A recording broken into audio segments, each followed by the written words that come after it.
Every moment tests you. Every action defines you. This is the prestigious initiative where mindset becomes muscle and character becomes legacy. I'm Chris Bean, martial artist, coach, and relentless believer in growth. If you're here to sharpen your edge, lead with integrity, and build a life that echoes beyond your years, you're home. You can find the podcast on social media at PrestigiousPod. You can find me at Chris Bean Official, and the email for the podcast is prestigiousinitiative@gmail.com. This is the Prestigious Initiative. Welcome. I'm Chris Bean.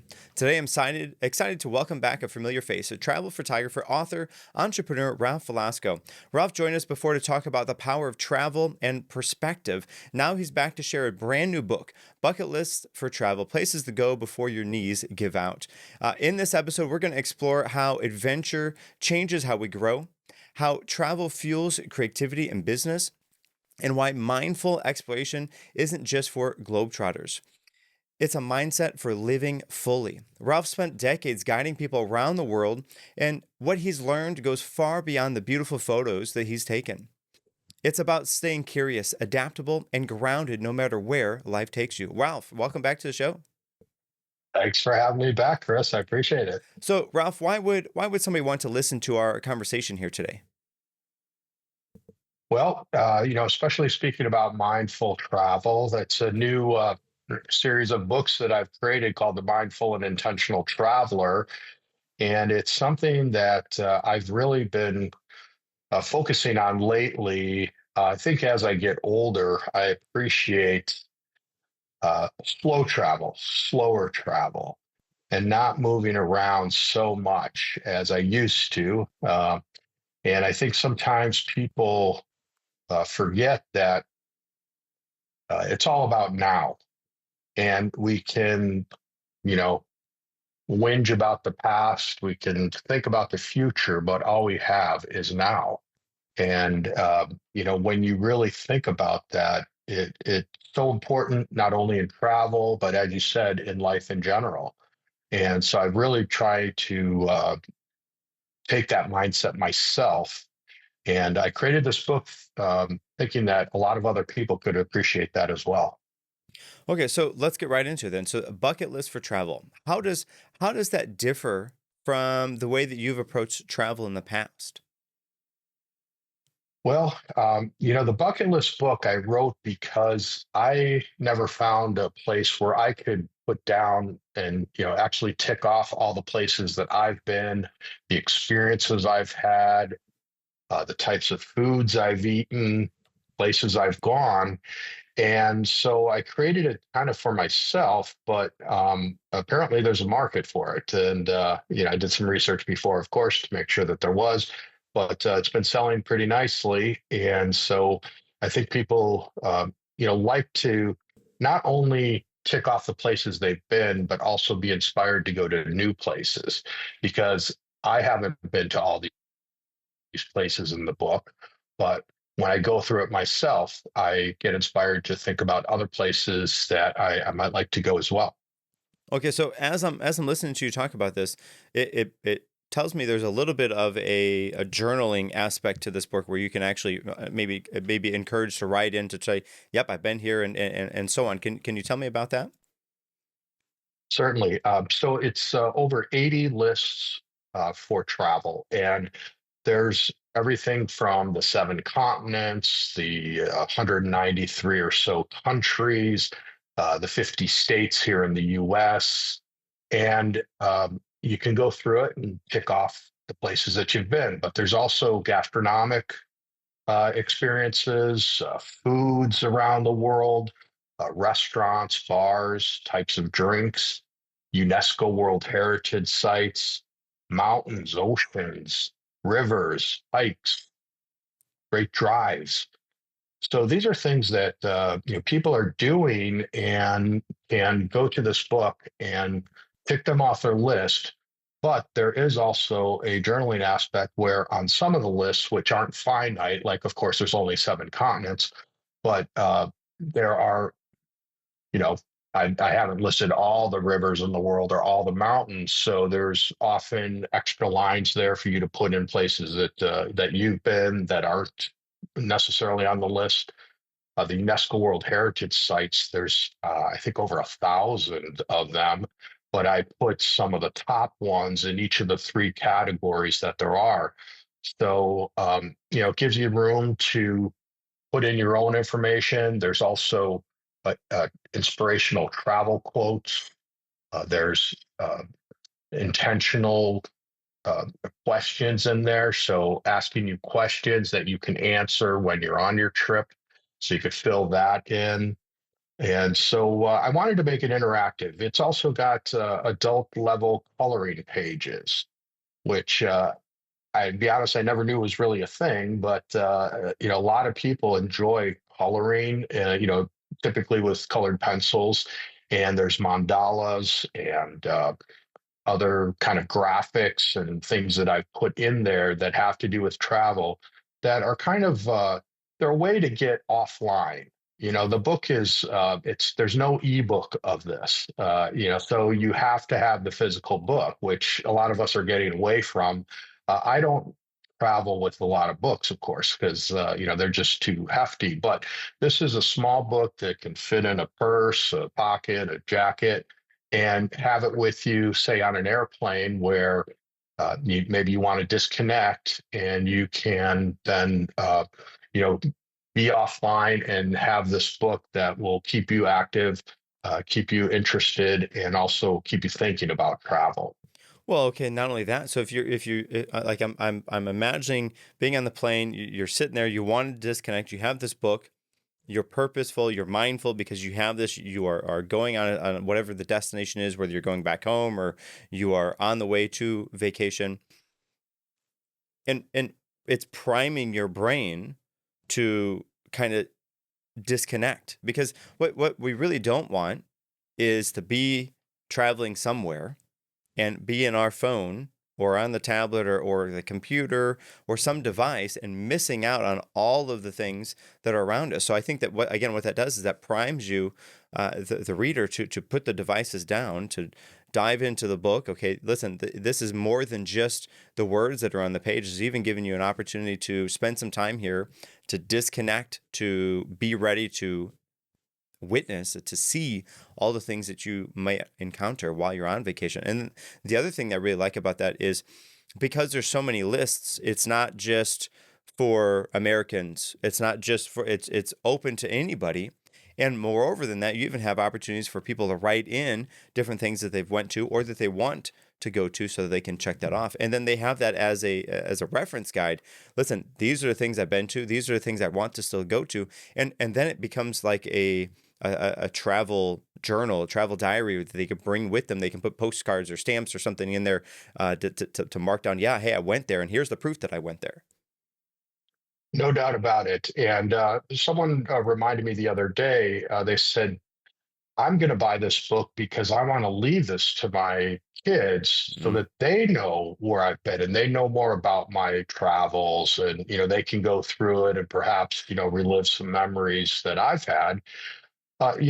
These cell phones that you're talking about, I mean, they're great, but they are specifically made to take us away from where we are, take us out of the moment. And they're great if, you're watching a TV show and you want to look up an actor or something, and, you get that information.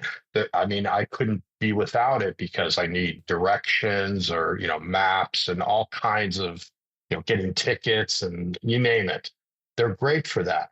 But, as a photographer, we're the worst when it comes to being present. And I'm a professional photographer. I've done photography tours, so I can say this. um, but we spend our time in these beautiful places with our eyes up against the viewfinder, the camera, and sure, we get some nice shots. I've got all the passport stamps and the receipts that prove I was there. But after a while, it's like, was I really there mentally?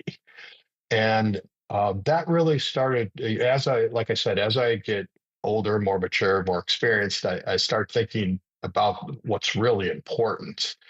And the past is behind us. We'll never get it back. The future is in front of us, and it never really gets here.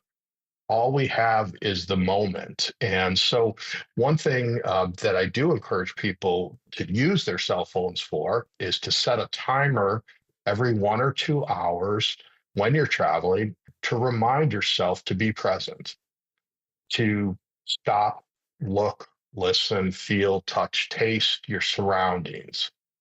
And I've done it so many times, and you just smell that sea air, or you feel that sun, or you look at those beautiful fall color leaves, and it just brings you back to the moment. And I think that's so important. My first book was called On Travel Photography: 101 Tips for Developing Your Photographic Eye and More. And the last tip in the book was to put the camera down. And as I look back at that, I think it should probably be the first tip in the book. I always say that travel photography is 2 words: spend as much time traveling as you are photographing. And so when people think about that and they do it, they really understand where I'm coming from. And I actually wrote another book that's How to Be a Mindful Traveler Using Your Five Plus Senses.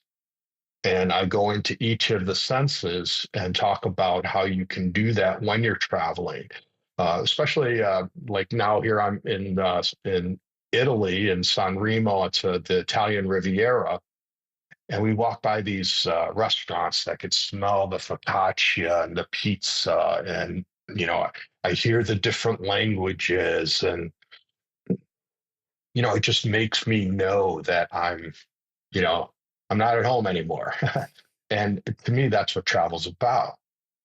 Right. And if you are so comfortable with your devices when you're at home, you're on them all the time because you're trying to, however you want to disconnect from your world and you want to live in the online world. But if you do that while you're on vacation too, then there is no purpose, there's no reason to actually go on vacation because you miss out on all of those things. So being able to put the phone down, be able to put the camera down and use your five senses to see the taste, the smell, all the things that are around you, because otherwise you're going to miss out on those. And when you look back, those are the things you're going to remember because that's something different than what you normally do. You're not going to remember walking down the street scrolling on your phone, but you might remember walking down the street looking and seeing and tasting and smelling the things that are around you that are happening in that moment right now. But you have to be able to look up and be aware of those things in order for that to happen. Yeah, and smell is such a sense that brings us back. I mean, we've all had that sense, where we've smell something that brings you back to high school or somewhere specific. And so that's kind of that. I mean, that's the most obvious one. But like I said, as photographers and people that want, and we all want to get photographs because you want to have some memories, you want to share those things with the people back home. But there's a balance. Like anything, it's always a balance. Now, you have a little bit of humor in your title because this isn't just the bucket list for travel. This is the bucket list for travel before your knees give out. What is the message that you're hoping to send with that extra bit of title there? Good question. I put that in there because it is humorous, and I thought that my clients tend to be 50s plus, and so I get some, and especially as they get older, they're starting to tell me, "Hey, Ralph, I can't travel anymore. I just had a hip replacement, a knee replacement, this or that," and they're all very good travelers, but we're all getting older, and so those things happen, and a friend of mine just he was a fireman for a long time and just retired, and he says, "Yeah, I'm going to travel when I retire."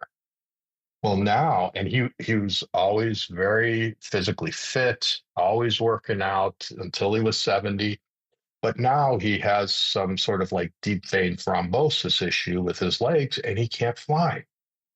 And so if you wait until someday comes, someday never comes. And so it's so important to be out there, and what's the old saying? Life's what happens while you're making other plans. And so we always have these great intentions, but next thing you know, 50, 60 years have gotten behind you, and perhaps it's too late. And we never know when we're gonna, die, get hit by a bus or something. So I've always, since I was very young, have tried to live my life more about experiences than things. I was never interested in fancy cars and houses and all that stuff. I'd much rather spend my time and resources on experiences. And so that's what I'm really trying to encourage people to do. Well, there's a little bit of balance too, because when you're young, you have lots of time, you have lots of energy, but you don't have a lot of the money that you need to do a lot of the traveling. And then as you get older, you come back into the time, but you don't have as much energy as you had, but you do have the money. So there's a little bit of a play there, because you have to find what you are capable of doing while you still have all of the opportunities to go and do those things. Because like you said, like in the title, before your knees give out, because you can't go walk around Italy. If you, I mean, I guess you could get wheeled around Italy and still be able to see the things. But if you are not as able-bodied as you once were, and you miss out on those things that you might be able to do now, you're gonna be upset about that later on. So go do the things now. And I think that message there is conveyed pretty well in the title, because that brings a sense of urgency almost to the things that are in the book, because it's not like you're going to have forever to do them. It calls to mind, yes, before your knees give out. You want to go do these things now, not later on. But there is the funny thing is there's that little bit of balance, because again, when you're young, you have all the time, you have all the energy, but you don't have the money to do it. So then you have to have a little bit of a give and take there, in order to go and do the things while you still are capable of doing them, before you miss out on those. Absolutely. And we just went to a town called Dolce Aqua that's here in this area. And it's a beautiful medieval town from the 1200s, but it's nothing but steps. Hmm. And it's up and up and up because, it's the typical castle up on the high hill. There's no elevators. There's no one, wheeling wheelchairs up there. And wheelchairs are, a great thing for people, walking sticks and things like that. But that's going to be beyond a lot of people to be able to walk up hundreds of steps and to really enjoy these places from within. Because you could stand outside, and we did. We stood outside the city, got those big overview photos and views. But if you wanted to get into the city, which is really absolutely incredible, I mean, you really feel like you're walking back 800 years ago because not much has changed. And but that requires a certain physical capability, and so do those things now while you can, because at some point that may not be possible for you. Ralph, you've guided people through these travel experiences for decades. What are some biggest mindset shifts that you've seen travelers make over your time? you know um, the people that come on my trips tend to be fairly well traveled. So they've been the typical Rome, Florence, Venice kind of, bus tours and things like that. So I'm always trying to get my people off the beaten path and do these things that are a little bit different, still, doable, but that are, that level of travelers looking for. And so they love when I get them into, say, an artisan's workshop, and we see how they make violins. Well, this happened to be in Rome and another place in Madrid, so two capital cities. But going there and meeting the artists and doing their work, because I think in the U.S. or we don't have quite that many artisans like that left, and the ones that are wonderful to see. Also, maybe having a cup of tea in someone's home, and that's always great. Seeing how the people actually live, and around the world, they're more than happy to have us in their homes. They want to learn from us, but to me, it's also about learning from their perspectives and learning about their lives, what how they approach life in general, and taking that in, taking the best parts and incorporating it into your life or into my life. And the people are just blown away by it. And they really, really enjoy that. Which is definitely different than how most people experience travel. And I know we talked about before that as you travel, a lot of times people travel wide. They go a lot of different places, but they don't go very deep. And I think that that's one of the ways that people can get to that deeper aspect of the travel. Do you have tips or aspects of that in the bucket list for travel book? Well, the book is more about the destinations and Mm, things. I didn't put any tips in there, but I did put a lot of fun facts and things like that.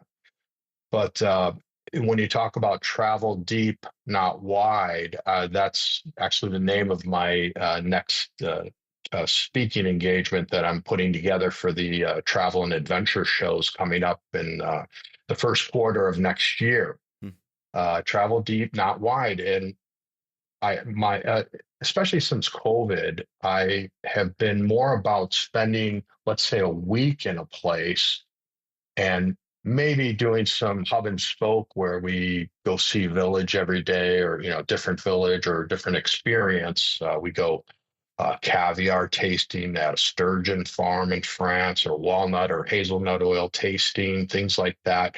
I love to watch people do what they do well.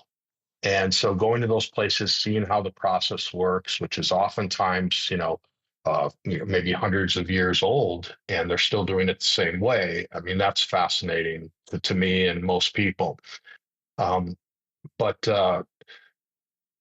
what I'm doing now on this trip is instead of, hopping around every 2 or 3 nights, we're staying 4 or 5 nights in each place, trying to get to know it as well as possible, taking it in and just not rushing.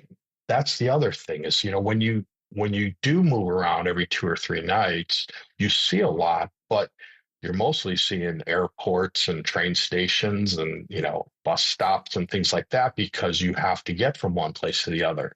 If you're in the place for a period of time, then you can actually do some things that you couldn't before.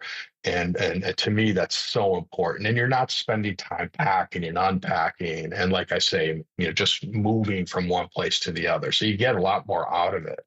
right, because if you go on vacation and you're at this one place for 2 nights and you got to pack up and go to another place, is nice because you get to see all the things, but the unpacking and repacking and unpacking that and then like you said going to the train stop or to the bus station or to the airport, like I would rather go see all of the things that are in those areas as opposed to the inside of those buildings that are meant for travel, not for travelers perhaps.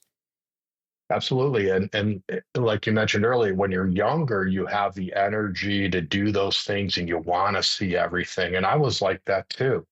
But as you get older, you have less energy to be because it does take a lot of energy, even for young people these days, with the airports and things like that.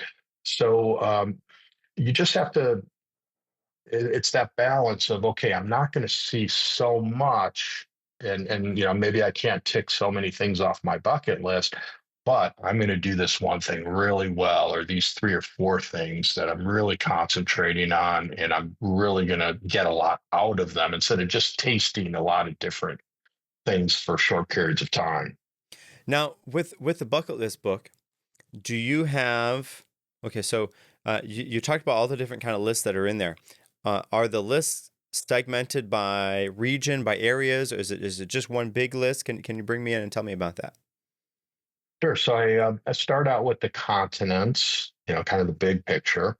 And then I go into each continent. So let's say North America, I go through them in alphabetical order.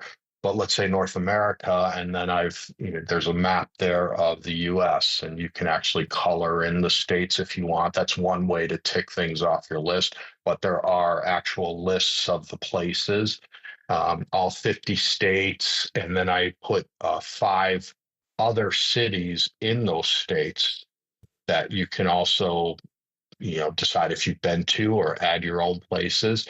And of course, I can't list every city in every state, but I do the same thing in every country. And so Um, but then there is that space for you to add in anything that maybe wasn't on my list that I put in the book, but you have been to some other places in that country. And so, and then I go into the UNESCO World Heritage Sites. That's a section. Gastronomic experiences, other experiences like bungee jumping, base jumping, zip lining, zorbing, things that are maybe more active.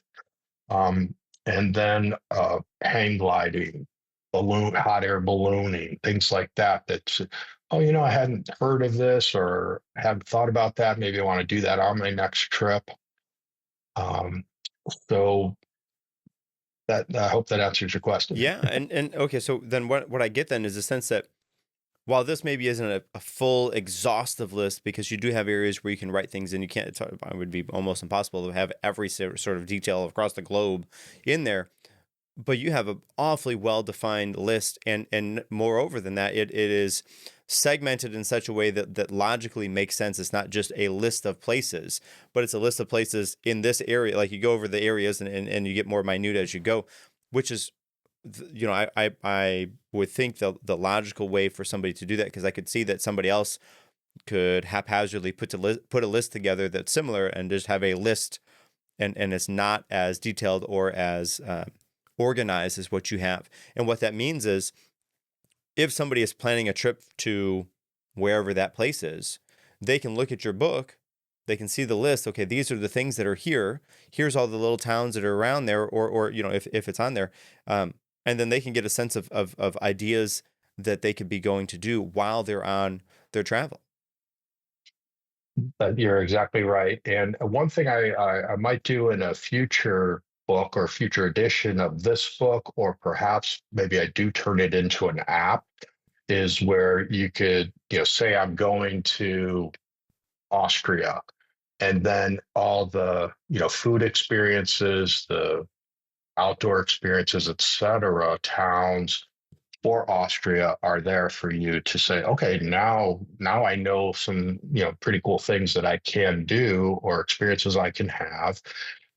That's a little bit down the line. It's not possible with a physical book, but I think it's still very inspirational for getting new ideas for different places that you can go and experiences you can have. Now, we talked a little bit a while ago about getting away from the devices. We live in an age of social media. How can people go and travel more intentionally, and not just to have those fancy Instagram photos? Yeah, it's hard for some people that are, already in that mode. If you already do that a lot, and to get out of that mode can be difficult. I find myself posting to social media a lot less because I'm trying to take my own advice and to be here now. And so when I feel like it, when I've got some free time, I will post something. But that's not what my trip is about. And I think a lot of people travel just to do that, just to say, hey, look at me, I'm here. And we've all done it. But, uh, I think it's important. It's more important for me to take care of myself than to try to show people where I've been. I mean, I want to have these experiences in reality, and then maybe I'll post some of them. Right, because it's almost like they're trying to show off the fact, hey, look at all these places I've been. Look, I'm here right now. And the hard part for that is when they're doing that. Like if you bring back a layer or maybe a couple layers, you can see that perhaps that picture that they're taking, uh, maybe they're not as happy or as excited as they are, or as it seems that they are, or maybe they are sort of in that place but not really, because of in the age that we're in, it's almost a challenge to believe many of the things that we're seeing online, because you can watch a video and okay, well, that's actually not real. It's all AI. And we're Mhm. not quite at the point where you can't tell, but man, it is getting really close where it's hard to tell. It's amazing. Yeah. Yeah. No, you said it. And to be honest, I've been to some of those places where it's an Instagrammable place, and there might be a line of 20 people waiting to get their shot, and they never show you that. Mm. And I used to do Morocco, and there's this beautiful mosque in Casablanca that we would go to, and there was a line of 6 or 8 people, in the most beautiful spot that everyone wants to get a photograph, but they're now in the photograph, and there's 6 or 8 people behind them waiting, so ruining the photograph for everyone else. And I don't think that's right. I think that's selfish, and you know I just stay away from most places now that Well, are okay, and like you that. can take it back another layer there too, because okay, I want to get this perfect shot because that's where everybody else is taking their shot. So you wait in line, you got 30 people deep, you wait in line for, let's say it's a half an hour at best. Then you go up, you take your picture, and that one is good. To do this one. Oh, that one. Okay, I like that one. Let's post this one. And then you go do the next thing, but you kill the half an hour waiting in line to take one photo that you're going to post online and hope that you're going to get likes or something about Hundred percent. it removes them from that place in the travel because they're not doing it to be there. They're doing it so they can show everybody else all the cool things that they got to do. Yeah, and like you said, they wasted a half hour that they could have been doing, 2 or 3 other things maybe. And yeah, so I'm glad I, didn't grow up in that generation, let's say. Well, okay, so that brings in a good question, I think, because the generation that we have now, I think, is going to interact with travel probably a bit differently than the previous generation did. Have you seen any of that kind of play out in the travel world yet, or do you perceive that that might happen? Well, I think that I'm hearing that the younger generation are actually starting to disconnect more than, they're starting to get overwhelmed by social media, and they want to disconnect, and I think that's great. It's such a dichotomy because, like I said, these devices are so great for a lot of things, but you got to put them down once in a while and actually have a conversation. You see four people sitting at a table, and they're all on their phones, and I'm like, are they texting each other? What are they doing? What do you want to order? I want water. Okay, great. Exactly. But you're right. You see that all the time, and you have to imagine if they're doing that out in public at the restaurant at the table, what is it like at home? They have no interpersonal communication. So it is nice to hear. And you're right. Now that you say that, I have seen and witnessed and been around some of the younger generation that are really they're not necessarily protesting, but they're just not using the social media devices like kind of that let's say 35 to 25-year-olds really are, because that seems to be a lot where that category, that generation is really there. And have like so I had a guest on a half a year ago, 6 months ago, about he said that he's getting ready to have kids. He said that he hopes that social media is what smoking was for the previous generations, where everybody was smoking it, the doctors and everybody was smoking. It's no big deal. And then we learned what the side effects were. And now, oh my gosh, I mean, people do still smoke, but it's much, much less than what it once was. Yeah. Hopeful that that would be social media and this constant pull to these devices, because we just don't know what the side effects are. And well, actually, we do a little bit know what the side effects are. Is the lack of communication skills, it's the lack of interpersonal connections with real people, but it's also missing out on life. If you go and travel somewhere and you're all in your phone, then you miss out on those things. So have you had people that have signed up for your travel events and you have to continually remind them to put the devices down? And if so, how does that work for you? Yeah, I started out leading photo workshops, which were all about photography. And these folks want to every sunrise, every sunset, and everything in between. And they're talking about photography at every meal and who's got what camera and lens. So that I learned very quickly early on that that's not the kind of trip that I wanted to lead. First of all, it's very taxing on me because I have to be there all that time. Where nowadays my trips are about a half day scheduled, half day free time. So we'll typically get out after breakfast. We'll do one or two activities, see a couple sites, have lunch together, and then you have the afternoon free. And that allows people to go out on their own, to sit by the pool, sit in a cafe, do something that their friend or spouse they brought, is interested in that maybe they weren't interested in photography before. So that's something that I've really seen, and now most of my travelers are own, and these are people that were on my photo tours and workshops. Now, even myself, I'm just using my smartphone. And so that's always in your pocket. It's easy. You take it out, boom, boom, you get the shot, put it away. Where with, a big old camera hanging around your neck, it's always there and you feel like you have to use it because you dragged it all halfway around the world. So those kinds of things that I'm definitely seeing. And people the thing about the smartphone is that you are also connected to social media, so it's real easy to, okay, get that shot, okay, now I want to put it on Facebook or I want to send it to my friends or family.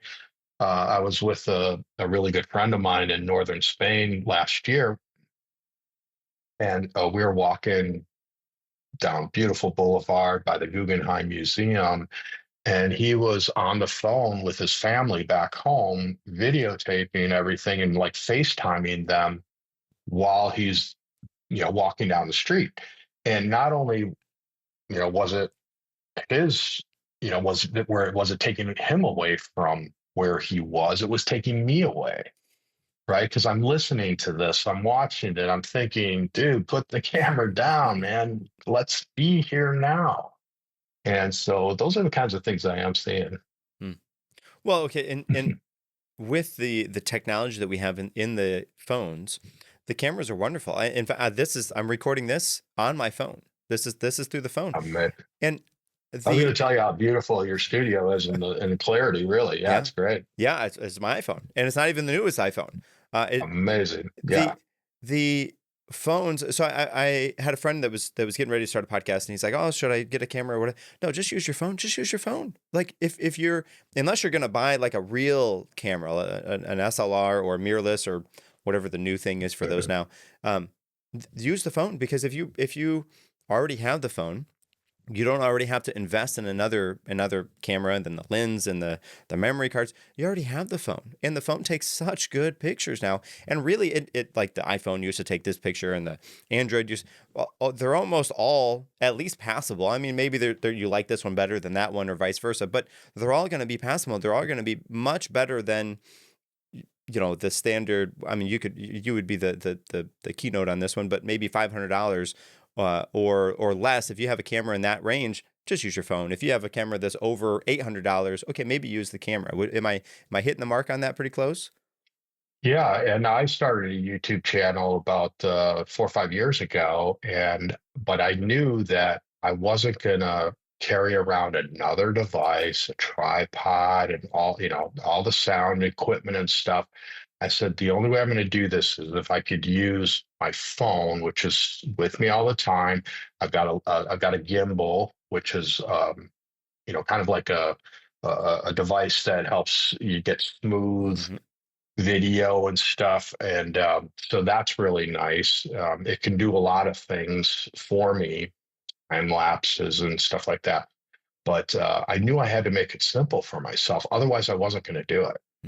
And if I did it, it would take me completely away from what I was doing, because now with this thing I can just like do it for 5-10 minutes and I'm done. Where with bigger gear, it takes time to set up, time to break it down, and yeah, I knew I wasn't going to deal with that, and so you're absolutely right. These smartphones are so incredible today, the quality. Yeah. Now, Ralph, you have built multiple businesses around your passion for travel. What advice do you have for an entrepreneur who's looking to turn their purpose into a profit, to looking to bridge that gap? In any kind of Whatever that is that industry, they're, yeah, yeah. sure. Yeah, it's there's that old saying that never turn your passion into a business, and there's something to be said for that because my I love photography, but it's really like 5% of what I do. When it comes to arranging travel, actually getting there and back, doing the travel and stuff. So I recommend that you test it out. I'm not sure if we talked about it the last time I was on the show, but if you have a business idea, one of the great ways to test it out is to teach a class in your local community college. When I started out, I was living in Southern California. So, you know how you get those quarterly magazines typically from your local community college or the YMCA, whatever, and they've got, I don't know, language or yoga. I started teaching photography, and it was a great way to test my idea and make my mistakes with a lot less people because I would have classes of 3 people that I would still do it. And so being able to be able to get to that point and to test your idea out when it's not all or nothing. You're not, I don't know, investing in some retail space or getting employees and things like that. Start out little, test it in something like this, and you can teach anything, and see if there's a market for it. Well, okay, And and that, the wonderful thing Mhm. about that is you can change your perspective a little bit there, because if a lot of times if you have that passion, you're passionate about it, but you want to make a profit, which means you want to make a profit about it. So it's all you. And if you go to a college, a community college, and you teach a course there, then that takes the you out of it at least a little bit, and you get to share those things with other people. So then you can see it as a way to help the community and to bring people into that passion that you have, on top of being able to test and see, hey, do people actually like this? Is this something I actually like to do? And would I change in this from my passion into my job, my career? Is that something I even want to do? But nonetheless, you get to share those things with youth. And if we can share the passions that we have with the youth, then what we get to do is we get to enrich, we get to fulfill their lives as much as whatever that passion has done for you. You can share that with other people. So yes, absolutely, and moreover, I think that opportunity to share the passion with people as a community outreach or a community source for inspiration for the youth is a wonderful way to do that. Yeah, and it's not only youth because these are often adult Oh education yeah. programs Mm. where they might be 60, 70, 80 years old that just are looking for something to do. They're interested, they want to test out a new hobby or something.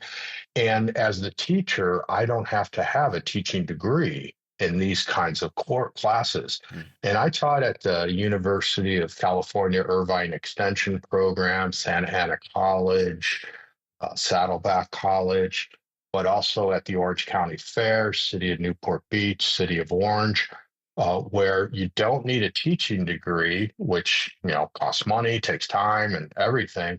And I could just from day one start teaching and I love to share my knowledge and to give it help other people that are interested in the topics that I'm teaching. And it's I learned as much teaching as I hope the people got out of my courses. So Well, and yeah, depending on what type of business you have, if you have like a service type of business, you can get your foot in the door to do those things. And then depending on how that goes, you perhaps could get clients that were in your class that started, and then continue with them, or you do that class in order to generate leads or prospects for that service that you have, and then you can market to them. 100%. That's how I started to build my email list, my following that I created over time. Um, People to come on. So, they would pay, I don't know, $50 for the class, and I would make a few bucks, but maybe they want to do a one-on-one with me. And so I would do a 2 hour one-on-one with someone and show them how to use their camera. We'd go out into the field. I live 4 blocks away from the beach, and, put those skills to practice. And it worked out great for everyone. So, okay, Ralph, what what lessons have leading these tours and creating this content helped you with staying adaptable as a business owner? So I know being a business owner is tough because you have so many things that are up in the air, but especially if your business is going out and traveling to all these different places, because that is time consuming. You got to plan these things. You got to actually go and do those things. You have the people that are with you. So leading these tours and business that you've been in, how has that offered you the opportunity to stay adaptable as the business owner? Yeah, great question. And, the COVID, as you can imagine, kicked me in the pants pretty hard because here I am trying to get people to travel around the world, and we couldn't even leave our houses for a year and a half, practically. So that was something where I really had to become adaptable. Um, I started creating tours in Chicago, where I was, where I was based. I was scouting to do a trip around Lake Michigan and looking for domestic ways to make money, where all my trips for the past 15 years had been international. And so I really had to adapt. I started writing more books. I created an online course to teach people how to do what I do, called tour organizer training. So I had to adapt. I had to find what they call pivot. Hmm. That was the big word during COVID, was everyone was pivoting. So when your back's against the wall, you become pretty adaptable and creative. And so I think it's good sometimes to have your back against the wall. I mean, when I started this business, I know the exact date. It was September 29th, 2008, that I went full time doing this. And that's because I was a financial advisor doing my tours, local tours, and sometimes weekends and nights teaching, as I mentioned. But that was the day of the financial crisis Mm. in September 2008. So that was, burning all the bridges. I'm like, okay, I really didn't enjoy that industry. And it forced me to make this work because I really had no backup. So that was actually a good. I say that was the best thing that ever happened to my business, was the the financial crisis. Well, and okay, so the a story as okay, so I'm a martial arts instructor. That's my day job or whatever. Oh, cool. A story that I tell the students is about a small island where the villagers are mostly peaceful. They're farmers and things. They have a king of the isle, that's the quote unquote ruler of the isle, but he doesn't do a whole bunch.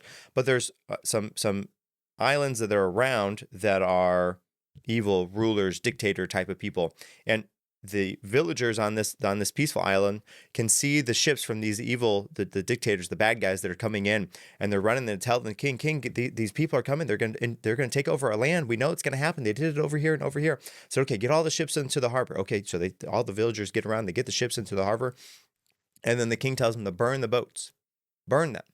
And what that does is the villagers like, what do you mean burn them? That's our way out. No, no way out. Burn those ships. That way you have something to fight for. This is our land. We're going to stand our ground and fight for what is ours.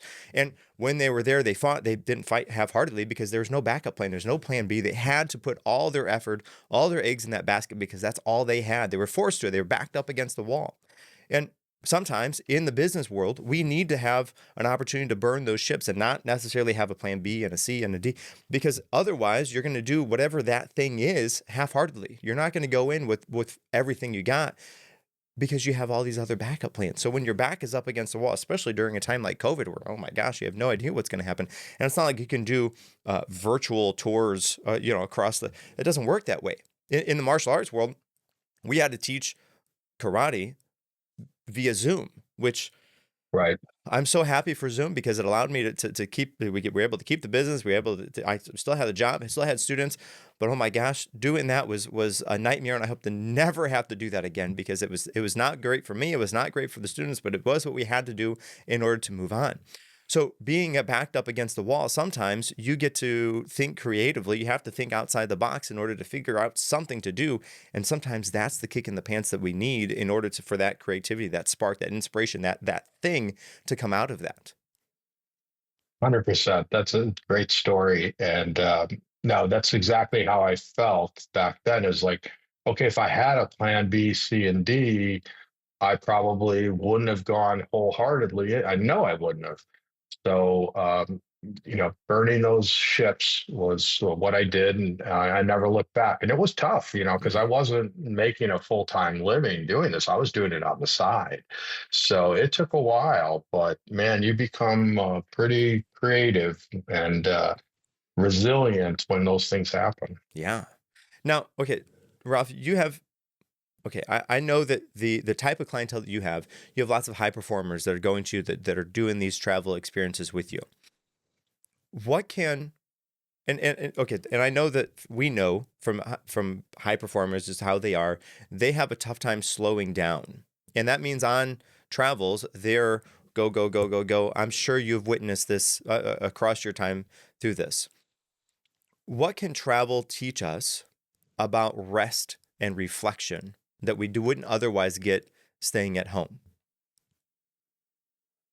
Hmm. Yeah, good question. You know, uh, I had, when we're traveling, we can't wait to get out of the hotel, right? We're like, I'm not going to sit around here. This is, I'm wasting time. Well, I started to create trips where the hotel or the accommodations we were staying at were part of the trip.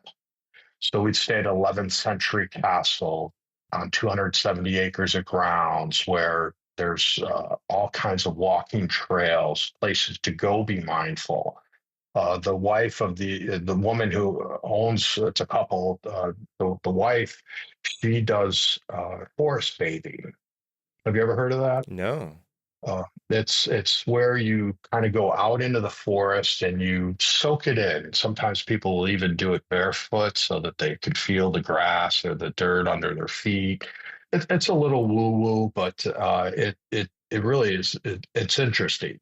And I thought about coming up with travel bathing, where you go into a village and perhaps you just touch the stone of that 11th century church, and you think about the men and women that built it and what went into that.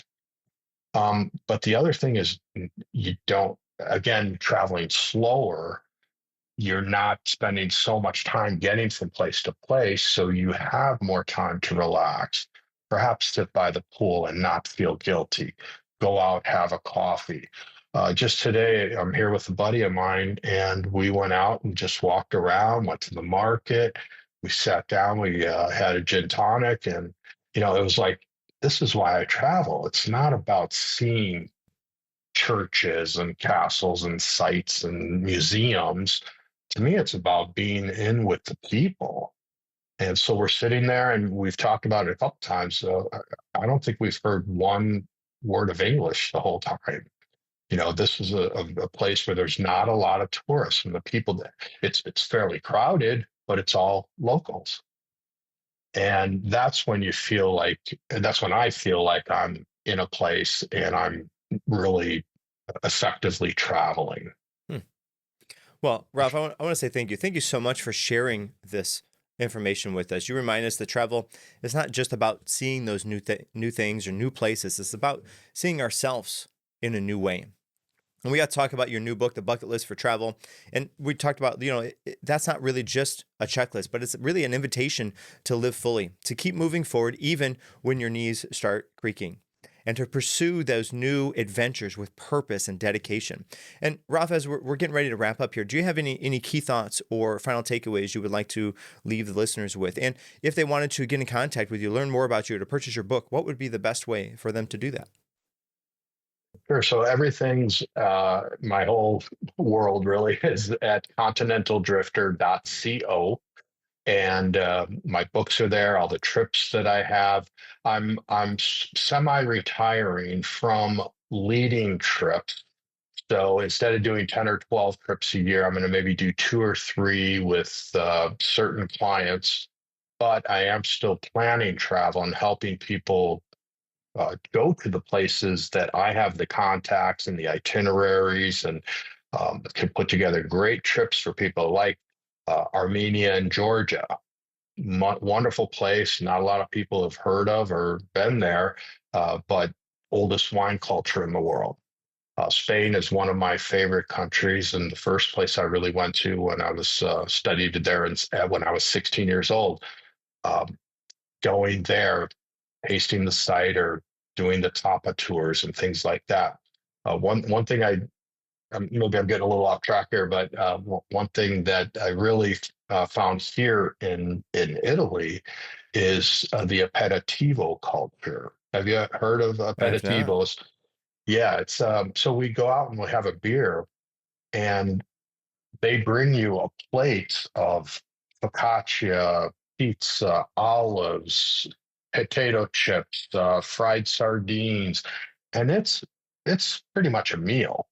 And so that's something that is so specific to this place. So trying to do that, get into that part of it. But back to continentaldrifter.co, where everything is. But if people are looking for some tour planning, where now Antarctica and Patagonia are two new destinations that I just went to Patagonia about a month ago. Unbelievable, absolutely incredible place. The fjords and the people and the wildlife, but also Antarctica. So I'm specializing in those places that are somewhat difficult to get to, but if anyone's interested, reach out. Very good.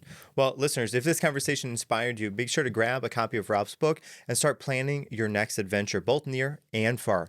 As always, subscribe, share, and visit the website for more insights on discipline, mindset, and living a life worth exploring. Until next time, stay curious.